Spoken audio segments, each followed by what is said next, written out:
उसको बार बार ये एहसास दिलाते कि तू छोटा ही रहेगा। अगर आपको जिंदगी में बहुत आगे जाना है, 2-4 ऐसे लोग रखिए अपने बारे में, अपने अगल बगल के लोगों को गड़बड़ ना बोलने दो। बोलने का बहुत प्रभाव होता है जिंदगी में, इस बात को याद रखिए। एक अच्छा आदमी अगर 5-10 बुरे आदमी से गिरा है तो संभावना यही है कि वो भी बुरा होने वाला है। और कई बार मोहब्बत भी होती नहीं है, लोग मोहब्बत करवा देते हैं कि तुम ही को देख रही थी रे बाबा। देखिए कोरोना में बहुत लोग कोरोना से नहीं मरा, बहुत लोग तो डर के मर गया और सारा पाप याद आता है मरने वक्त, राइट। हाँ, ये आप सुनिए क्या हुआ। आपका टाइम अब पूरा हो।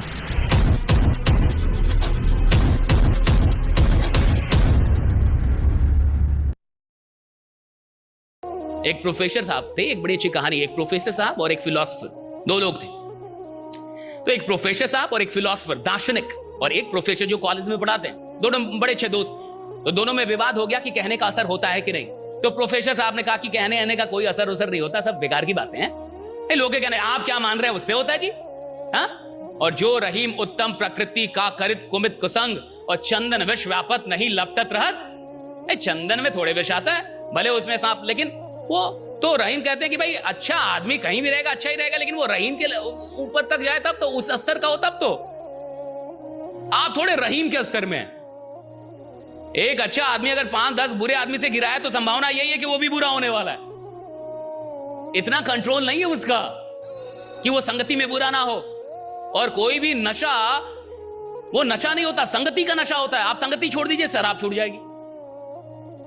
आप संगति छोड़ दीजिए, सिगरेट छूट जाएगा। आप संगति छोड़ दीजिए, जिनके साथ पीते होते हैं उनका साथ छोड़ दीजिए, देखिए छूट जाएगा। क्योंकि नशा चीजों का नहीं है, संग का है। अब देखिए प्रोफेसर साहब का मानना था कि कहने होने का कोई प्रभाव नहीं होता, और दार्शनिक का मानना था नहीं, कहने का प्रभाव होता है। तो दार्शनिक को लगा कि इसको क्या करें कि इसको समझ में आ जाए कि कहने का प्रभाव। एक दिन जब प्रोफेसर साहब अपने कॉलेज में पढ़ा रहे थे, तब ये दार्शनिक जो था वो इनके घर पे पहुंचा और इनकी वाइफ से मिला। और चूंकि ये तो दोस्त थे, पुराने दोस्त थे ये लोग, वाइफ उनको जानती थी, पहले से ही जानती थी। तो उन्होंने वाइफ से कुछ बात की कि ऐसा ऐसा कुछ करना है। तो वाइफ है कि नहीं मैं तो ऐसा कुछ नहीं कर सकती। तो नहीं, आप मेरे कहने से मेरी मदद कीजिए, कुछ समझाना है इसलिए आप ऐसा कीजिए, मेरे कहने से। अब वो उतना बोले और पहले की दोस्ती है तो वाइफ मान गई कि ठीक। अब पूरा इन लोगों ने प्लान बना लिया। अब सुनिए क्या हुआ। अगले दिन जब प्रोफेसर साहब जगे, और जग के बेटी होता है ना कि आप अपनी बेड पे है और चाय वाइफ बना के लाती है, ऐसी वाइफ मिल जाए अगर तो आप बहुत सौभाग्यशाली हैं, राइट।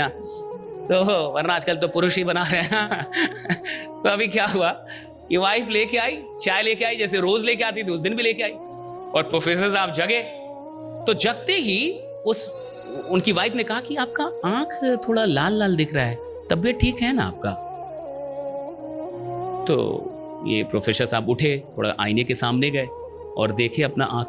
तो कहीं मेरा आंख तो ठीक ही, अंदर अंदर बोले इसी का आंख खराब हो गया है, मेरा आंख तो बिल्कुल सही है। तो उन्हें लगे कि वाइफ का आंख खराब है, इसके आंख में प्रॉब्लम आ रहा लगा। तो चाय वो पी लिए, उसके बाद जाने लगे बन ठन के जैसे जाते थे अपना।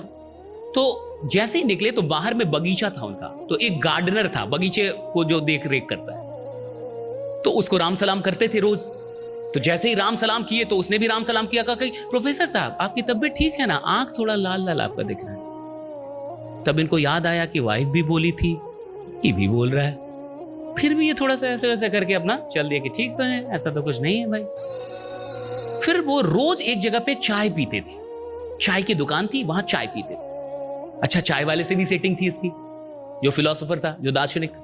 अब जैसे ही चाय पीने पहुंचे तो चाय वाले ने भी यही बोला कि आपका तबीयत ठीक है ना, आंख आपका बहुत लाल लाल दिख रहा है। अब चाय पीते पीते सोचने लगे कि पत्नी भी बोली, गार्डनर भी बोला, ये भी बोल रहा है, कुछ तो गड़बड़ है। आदमी ही है, उसको थोड़े पता है कि सब सेटिंग है। अब ये चाय पीते पीते इनका पैर भारी होने लगा, और चाय पी के जब उठे तो इनसे थोड़ा चलने में इनको लगने लगा कि हम बीमार हैं। देखिए कोरोना में बहुत लोग कोरोना से नहीं मरा, बहुत लोग तो डर के मर गया कि अब कोरोना हो गया यानी बुलावा आ गया है, अब नहीं। और बहुत सारे लोग जो हॉस्पिटल में थे वो ज्यादा मरे। क्यों?